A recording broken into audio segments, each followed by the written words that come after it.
Christmas ഹോളിഡേയ്സിന് അടുത്തത് എങ്ങോട്ട് പോകാമെന്ന് തപ്പിയപ്പോഴാണ് സാലിസ്ബറി എന്ന് പറഞ്ഞൊരു ടൗണിനെ കുറിച്ച് വായിച്ചത്.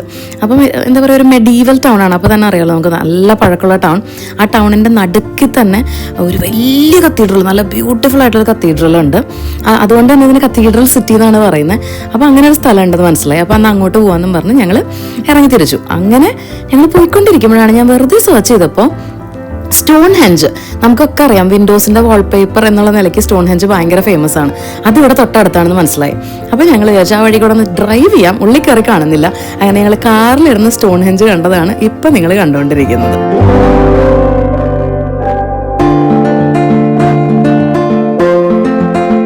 അങ്ങനെ സ്റ്റോൺ ഹെഞ്ച് അവിടെ നിൽക്കട്ടെ, ഞങ്ങൾ തിരിച്ച് സാലിസ്ബറി കത്തീഡ്രലിലേക്ക് എത്തി. അപ്പോൾ ആദ്യം തന്നെ ഞങ്ങൾ പോയത് കത്തീഡ്രലിൻ്റെ ഉള്ളിലേക്ക് തന്നെയാണ്. ടൗണൊക്കെ അവിടെ ഇരിക്കട്ടെ എന്ന് വിചാരിച്ചു. കാരണം വെച്ചാൽ ആ ഒരു കത്തീഡ്രലിൻ്റെ ഒരു ഭംഗി, അതിൻ്റെ ഒരു തലയെടുപ്പ്, അത് കണ്ടു കഴിഞ്ഞാൽ അത് മിസ് ചെയ്യാൻ നമുക്ക് തോന്നില്ല. അപ്പോൾ അങ്ങനെ ഞങ്ങൾ നേരെ കത്തീഡ്രലിൻ്റെ ഉള്ളിലേക്ക് നടന്നു. വാക്കൊക്കെ അടിപൊളിയായിരുന്നു. നല്ല ബ്യൂട്ടിഫുള്ളി ലൈറ്റുകളൊക്കെ ഇട്ടിട്ട് ക്രിസ്മസ് സ്പെഷ്യലായിട്ട് ഡെക്കറേറ്റ് ചെയ്ത് ഇങ്ങനെ കത്തീഡ്രലിൽ നിൽക്കുകയാണ്. നല്ല ഭംഗി എന്ന് വെച്ചാൽ ഭയങ്കര ടോളുമാണ്. നമുക്ക് എന്താ പറയുക, ഒരു ഭയങ്കര ഒരു വിശാലത തോന്നും. അങ്ങനത്തെ ഒരു സ്ഥലമാണ്.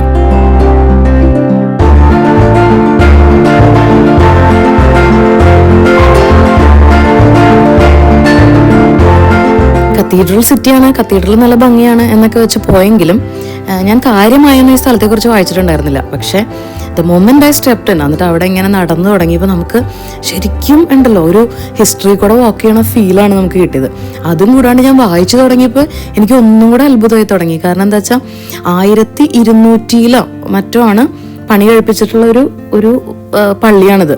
അപ്പോൾ ഒന്ന് ആലോചിച്ച് നോക്കണം, ഓൾമോസ്റ്റ് 900 വർഷം 900 ഇയേഴ്സിന്റെ ഹിസ്റ്ററിയാണ് ഈ ചർച്ചിന് പറയാനുള്ളത്. അങ്ങനെ കൂടെ ചിന്തിച്ചു കഴിഞ്ഞപ്പോഴേ നമുക്ക് ചിന്തിക്കാൻ പോലും പറ്റുന്നില്ല. 900 ഇയേഴ്സ് മുമ്പ് പണിഞ്ഞൊരു പള്ളി. Oh my God.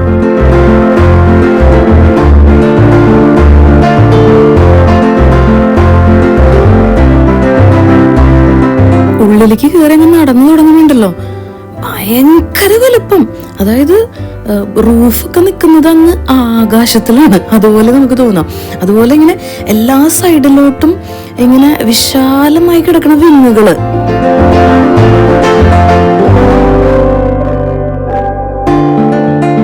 പ്രസംഗപീഠമാണ് കാണുന്നത്.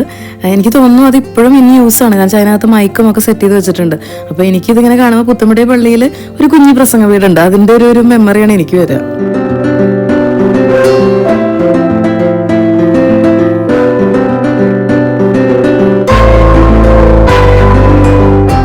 ക്രിസ്മസ് സ്പെഷ്യലായിട്ടുള്ള നേറ്റിവിറ്റിയുടെ സെറ്റാണ് അറേഞ്ച് ചെയ്തേക്കുന്നത്. അതൊക്കെ വുഡനിൽ കട്ട് ചെയ്തിട്ടുള്ളത്. ലൈഫ് സൈസ് എന്ന് പറയാൻ പറ്റില്ല, എന്നാലും വലുതാണ്. അപ്പം ഇങ്ങനെ നമ്മളുടെ പിള്ളേരൊക്കെ കണ്ടപ്പോൾ അവരാണെങ്കിൽ ഒന്ന് പറയുകയും ചെയ്തു, നിങ്ങൾക്ക് വേണമെങ്കിൽ ആനിമൽസിന്റെ മുകളിലൊക്കെ വേണമെങ്കിൽ കയറി ഇരിക്കാം എന്നൊക്കെ പറഞ്ഞു. അങ്ങനത്തെ അത്രയും സൈസുള്ള വുഡനിൽ കട്ട് ചെയ്തിട്ടുള്ള നേറ്റിവിറ്റി സെറ്റ്. അപ്പോൾ അതിൽ മറ്റേ ബേബി ജീസസിനൊക്കെ എടുത്തിട്ടില്ല. അപ്പോൾ കുറച്ച് കഴിഞ്ഞ് ഞങ്ങളവിടെ ഇരിക്കുമ്പോൾ തന്നെ കുറച്ച് കഴിഞ്ഞ് അവർ ബേബി ജീസസിനെ അതിനകത്ത് കൊണ്ട് കിടത്തി. ഈ ചർച്ചിന്റെ മെയിൻ ടവറിന്റെ മുകളിലേക്ക് കയറാൻ പറ്റും. പക്ഷെ എനിക്ക് തോന്നുന്നു ഈ ക്രിസ്മസ് പ്രമാണിച്ച് അവർ ആ ഭാഗമൊക്കെ അടച്ചു, ഈ ക്രിസ്മസ് സ്പെഷ്യൽ സർവീസ് ഉള്ളതുകൊണ്ട്. അതുകൊണ്ട് അങ്ങനെ മുകളിലേക്ക് കയറാൻ ഞങ്ങൾക്ക് പറ്റിയില്ല. ഒരു വിങ്ങിക്കൂടെയാണ് ഞങ്ങളിങ്ങനെ നടക്കണം. അതങ്ങനെ നടന്നൊരു ആ വിങ്ങിന്റെ പകുതി എത്തുമ്പോൾ ഇതുപോലൊരു ഫോണ്ട് കാണാം അവിടെ. നിങ്ങൾക്ക് മനസ്സിലാവും, 4 സൈഡിൽ കൂടെ ഇങ്ങനെ വെള്ളം ഒഴുകിക്കൊണ്ടിരിക്കുകയാണ്. അപ്പോൾ അത് ശരിക്കും ബാപ്റ്റിസത്തിനുള്ള ഒരു ഫോണ്ടാണ്. അത് ക്രിസ്മസ് സ്പെഷ്യലായിട്ട് നന്നായി ഡെക്കറേറ്റ് ചെയ്ത് അതിന്റെ എല്ലാ സൈഡിലും സ്ക്രിപ്ചേഴ്സ് ഒക്കെ എഴുതിയിട്ടുള്ള ബ്യൂട്ടിഫുൾ ആയിട്ടുള്ള ഒരു ഫോണ്ട്.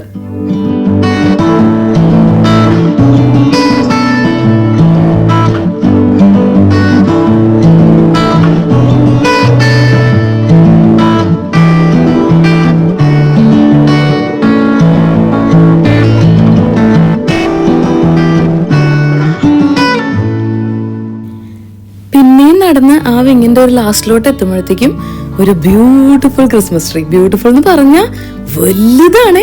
അതും റിയൽ ആയിട്ടുള്ള ക്രിസ്മസ് ട്രീ ആണ്, ഇങ്ങനെ പ്ലാസ്റ്റിക് ഒന്നും അല്ല.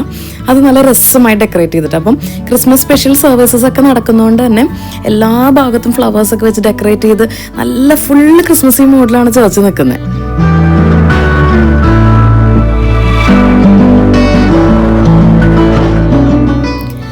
ഇത് ചേർച്ചിൻ്റെ ഒരു മോഡൽ അവിടെ ഉണ്ടാക്കി വെച്ചിട്ടുള്ളതാണ്. അപ്പോൾ ആ ചേർച്ചിൻ്റെ പണ്ട് ഉണ്ടാക്കിയപ്പോഴത്തെ ഒരു മോഡലും അന്നത്തെ കാലത്തെ വർക്കേഴ്സ് അതിന് ചുറ്റും പണിയെടുക്കുന്നതും അങ്ങനെയൊക്കെയായിട്ടുള്ള നല്ല മോഡൽ. അപ്പോൾ ഐക്കിക്ക് എപ്പോഴും ഈ കുഞ്ഞ് മിനിയേച്ചർ മോഡൽസിനോട് ഭയങ്കര ഇഷ്ടമായതുകൊണ്ട് തന്നെ അത് പിള്ളേർ കുറേ നേരം അത് നോക്കി നിന്നു. അപ്പോൾ അവിടെ കുറേ കാര്യങ്ങൾ അതിനെക്കുറിച്ച് എഴുതിയിട്ടുണ്ട്. പണ്ട് ചേർച്ച് ആദ്യം ഉണ്ടായിരുന്നതും പാലസിൻ്റെ അടുത്തായിരുന്നു, അല്ല കാസലിൻ്റെ അടുത്തായിരുന്നു. അത് കഴിഞ്ഞ് പിന്നെ അവിടെ നിന്ന് പള്ളി വീണ്ടും 1250 അതിനോട് അടുപ്പിച്ച് വേറെ മാറ്റി പണിയാൻ തുടങ്ങി. ഇതൊക്കെ ഇങ്ങനെ എക്സ്പ്ലെയിൻ ചെയ്ത് എഴുതി വെച്ചിട്ടുണ്ട്.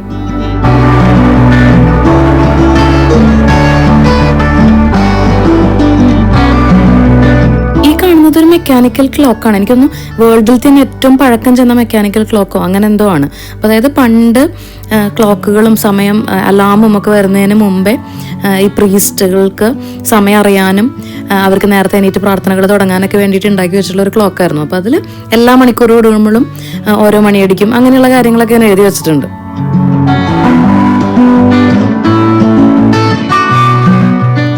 നിങ്ങൾ ഈ ആന പോലത്തെ പെട്ടി കണ്ടോ? അത് ലോക്ക് ചെയ്ത് വെച്ചേക്കാണ്. പക്ഷെ അവിടെ എഴുതി വെച്ചതനുസരിച്ച് അച്ഛന്മാരുടെ ഇങ്ങനെ സ്പെഷ്യലായിട്ട് ഇടുന്ന വലിയ ഡ്രസ്സുകൾ അത് ചുളിയാണ്ട് അങ്ങനെയോടെ എടുത്ത് വെക്കാനുള്ള വലിയൊരു പെട്ടിയാണിത്. എന്താ അല്ലേ?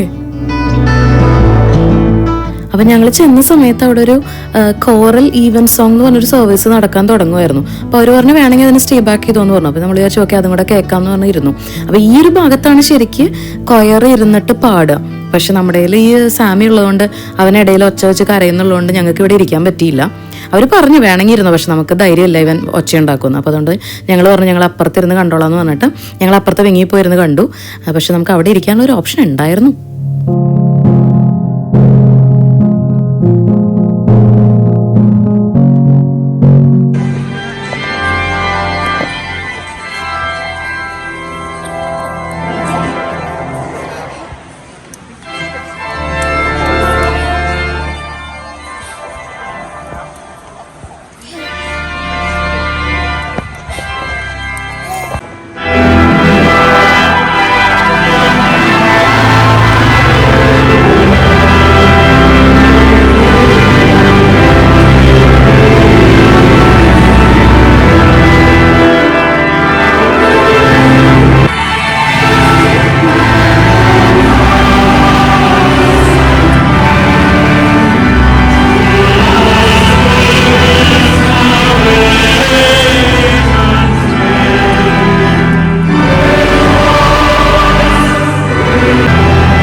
ഈ അച്ഛന്മാരുടെ ഡ്രസ്സൊക്കെ കണ്ടപ്പോൾ എനിക്ക് എന്തോ എനിക്ക് ഫെമിലിയർ അല്ലാത്തതുകൊണ്ട് ഞാനിങ്ങനെ തപ്പി എന്ത് ടൈപ്പ് ചേർച്ചെന്ന്. അപ്പോൾ ആംഗ്ലിക്കൻ ചേർച്ച് എന്നാണ് എനിക്ക് വായിക്കാൻ പറ്റിയത്.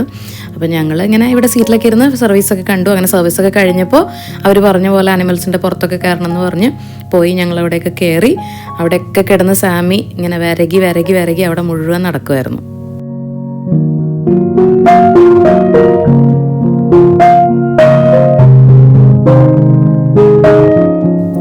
ഈ ചേർച്ചിനെ കുറിച്ചുള്ള എന്തോരം ഇൻട്രസ്റ്റിംഗ് കാര്യങ്ങളാണെന്നറിയോ? അതിൽ അവിടെ എഴുതി വെച്ചേക്കുവാണ് ഈ ചേർച്ചിൻ്റെ ഫൗണ്ടേഷൻ 1.2 meters താഴ്ചയേ ഉള്ളൂ എന്ന്.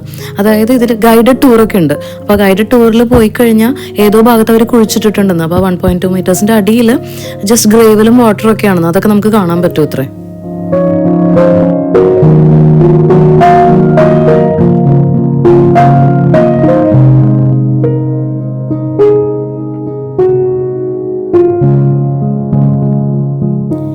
അങ്ങനെ ചേർച്ചിലുള്ള ഓട്ടവും ചാട്ടമൊക്കെ കഴിഞ്ഞ് പുറത്തിറങ്ങിയപ്പോഴത്തേക്കും ആകെ ഇരുട്ടായി. സംഭവം വിൻ്റർ ആണല്ലോ. 4 മണിയാകുമ്പോഴത്തേക്കും സൺസെറ്റായി. അപ്പം പുറത്തിറങ്ങിയപ്പോൾ ഫുൾ ഇരുട്ടായിരുന്നു. പക്ഷേ നല്ല ബ്യൂട്ടിഫുൾ ആയിരുന്നു ഈ ലൈറ്റ്സ് എല്ലാം ഉള്ളതുകൊണ്ട്. അപ്പം ഞങ്ങൾ വിചാരിച്ചു പതുക്കെ ചേർച്ചിൽ നിന്ന് ഇറങ്ങിയിട്ട് ഈ മെഡീവൽ സിറ്റി ഒന്ന് എക്സ്പ്ലോർ ചെയ്യാന്ന് വെച്ചിട്ട് ഞങ്ങൾ പുറത്തേക്ക് നടന്നു.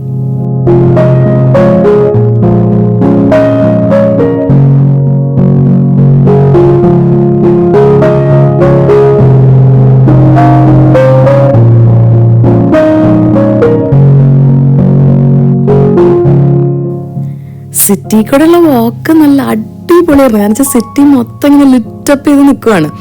നമ്മുടെ നാട്ടിലൊക്കെ നോർമലി ക്രിസ്മസിനോട് അടുക്കും തോറും ആഘോഷങ്ങൾ കൂടും, ആൾക്കാർ പുറത്തേക്ക് ഇറങ്ങൽ കൂടും, അങ്ങനെയാണ്. പക്ഷെ ഇവിടെ ഞാനിപ്പോൾ നോട്ടീസ് ചെയ്തിടത്തോളം ക്രിസ്മസ് ഈവ്, ക്രിസ്മസ് അങ്ങനത്തെ ഡേയ്സൊക്കെ എല്ലാവരും ഫാമിലിയുടെ കൂടെ ചിലവാക്കുക ചെയ്യാം. അപ്പം ആൾക്കാർ പുറത്തേക്ക് ഇറങ്ങുന്നതും ഷോപ്പിംഗ് അങ്ങനത്തെയൊക്കെ കുറവാണ്. അപ്പോൾ ഞങ്ങൾക്ക് കിട്ടിയ അഡ്വാൻറ്റേജ് എന്ന് പറഞ്ഞാൽ ഫുള്ള് ഇങ്ങനത്തെ ഈ വീതികൾ മുഴുവൻ എംപ്റ്റി ആയി കിടക്കുകയാണ്. അപ്പൊ ഈ ലൈറ്റ്സ് മുഴുവൻ ഇത് മുഴുവൻ ഞങ്ങൾക്ക് വേണ്ടി മാത്രം കിട്ടിയ പോലത്തെ ഒരു ഫീലായിരുന്നു. അത് നല്ല രസമായിരുന്നു. ഒരു ക്രൗഡും ഇല്ലാണ്ട് ഞങ്ങളിങ്ങനെ എൻജോയ് ചെയ്ത് നടന്നു.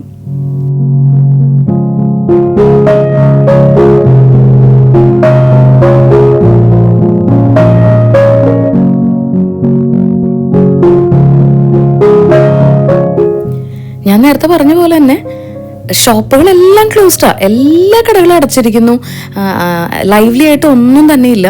പക്ഷേ ക്രിസ്മസ് ലൈറ്റ്സ് അവർ ഓഫ് ചെയ്തിട്ടില്ലല്ലോ, അതുകൊണ്ട് ഫുള്ള് ലൈറ്റ്സ് ഇങ്ങനെ എന്താ പറയുക, ഫോട്ടോ എടുക്കാൻ വേണ്ടിയിട്ടുള്ള കുറേ സ്റ്റാറും ഗിഫ്റ്റിൻ്റെ ഷേപ്പിലും അങ്ങനെ പല പല പല എന്താ ഫോട്ടോ എടുക്കാനുള്ള ഗ്രോട്ടോസ് ഉണ്ടാക്കി വെച്ചിട്ടുണ്ട്. അപ്പം അതൊക്കെ ഞങ്ങൾക്ക് ഒരു ക്രൗഡും ഇല്ലാണ്ട് ഞങ്ങളിങ്ങനെ ഞങ്ങളുടെ ലാവിഷായിട്ട് പോയി നിൽക്കുന്നു, ഫോട്ടോ എടുക്കുന്നു, പിന്നെയും നടക്കുന്നു, അടുത്ത സ്ഥലം കാണുന്നു, അങ്ങനെ നടക്കുകയായിരുന്നു. നല്ല എന്താ പറയുക, ഞങ്ങൾ ആസ് എ ഫാമിലി സൂപ്പറായിട്ട് എൻജോയ് ചെയ്തു.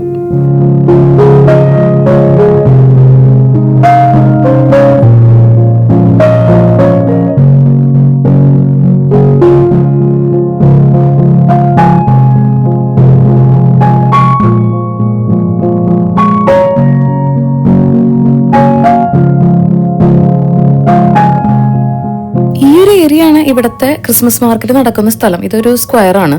അപ്പം അവിടെ ഈ പറഞ്ഞ പോലെ ലൈറ്റ്സ് എല്ലാം ഉണ്ട്, പക്ഷെ എല്ലാ ക്രിസ്മസ് മാർക്കറ്റിന്റെ കടകളെല്ലാം അടച്ചു പോയിരിക്കണം.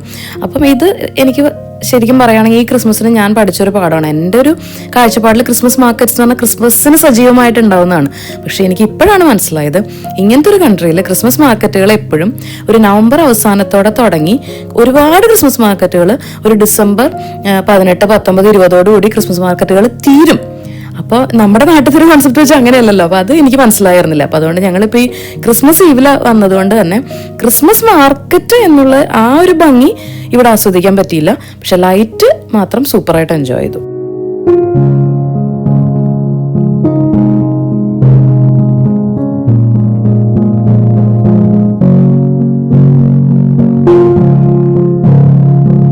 ക്രിസ്മസ് മാർക്കറ്റിൻ്റെതായ അവശിഷ്ടങ്ങളൊക്കെ ഇവിടെ തന്നെ ഉണ്ട്. അപ്പം അതൊക്കെ കാണാൻ ബ്യൂട്ടിഫുൾ ആണ്. സാന്റാസ് ഗ്രോട്ടോ എന്നൊക്കെ പറഞ്ഞ് ഫോട്ടോ എടുക്കാനുള്ളതും എല്ലാം ഉണ്ടായിരുന്നു. പക്ഷെ ഞാൻ പറഞ്ഞ പോലെ എല്ലാം അടച്ചു പോയതുകൊണ്ട് ആകെ ഒരു ഷോപ്പ് മാത്രം ഉണ്ട് കേട്ടോ, ഫുഡ് കഴിക്കാനുള്ള ഒരു ഷോപ്പ്. അതിൽ ഒരു എന്താ പറയുക, പേരിന് ഒരു 4-5 പേര് ഇരിക്കുന്നുണ്ട്.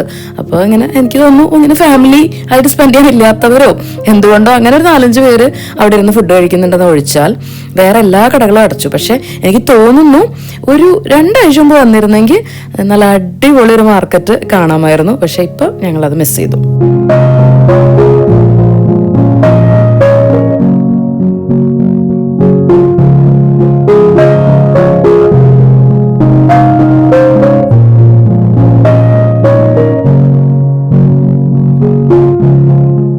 കുറേ നേരം ലൈറ്റ് കണ്ട് നടന്നു കഴിഞ്ഞപ്പോൾ നല്ല തണുപ്പുമുണ്ട്. അപ്പോൾ നമ്മൾ വിചാരിച്ചു ഇന്നത്തേക്ക് മതിയാക്കാം, നമുക്ക് തിരിച്ചു പോകാമെന്നുള്ളതിൽ നമ്മൾ തിരിച്ച് നടക്കാൻ തുടങ്ങി. ഇങ്ങനത്തെ ഈ എന്താ പറയുക, ഈ മെഡീവൽ സിറ്റീസ് എന്നൊക്കെ പറയണതിൻ്റെ ഒരു സുഖം എന്ന് പറഞ്ഞാൽ ഇവിടെ നടക്കാനുള്ളത് ഇങ്ങനെ ചെറിയ ചെറിയ നാരോ പാത്തുകളുണ്ടാവും. എല്ലാ ബിൽഡിങ്ങുകളുടെയും പഴമയും അതിൻ്റെ സ്ട്രക്ചറും ഒക്കെ നമുക്ക് ശരിക്കൊരു ഇംഗ്ലീഷ് ഫീല് തരുന്ന പോലത്തെ ഒരു വാക്കായിരിക്കും. അപ്പോൾ അങ്ങനത്തെ കുറേ വീടുകളും ഒക്കെ ഉണ്ടാവും. നല്ല രസമാണ് അതൊക്കെ കാണാനായിട്ട്. അപ്പോൾ അതൊക്കെ കണ്ട് ഞങ്ങൾ അങ്ങനെ നടന്നു. അപ്പം ഞങ്ങളുടെ കാറ് പാർക്ക് ചെയ്തിട്ടുണ്ടായിരുന്ന ചേർച്ചിൻ്റെ അടുത്താണ്. അപ്പോൾ പിന്നെ തിരിച്ച് നടക്കുമ്പോൾ വീണ്ടും ചേർച്ചിൻ്റെ കോമ്പൗണ്ടിൽ കൂടെ ഒന്നും കൂടെ നടന്നു. അപ്പോൾ ചേർച്ച് ഇങ്ങനെ നല്ല ഭംഗിയായിട്ട് ലെറ്റപ്പ് ചെയ്ത് നിൽക്കണമൊക്കെ ഒന്നും കൂടെ കണ്ട് അങ്ങനെ ഞങ്ങൾ അവസാനിപ്പിച്ചു. ഒരു അടിപൊളി ഡേ, ഒരു എന്താ പറയുക, ഒരു അടിപൊളി കത്തീഡ്രൽ, ഒരു ബെസ്റ്റ് എക്സ്പീരിയൻസ് ആയിരുന്നു. അപ്പോൾ നിങ്ങൾക്ക് എല്ലാവർക്കും ഒരു വണ്ടർഫുൾ ക്രിസ്മസ് സീസൺ വിഷ് ചെയ്യുന്നു. And all of you stay blessed.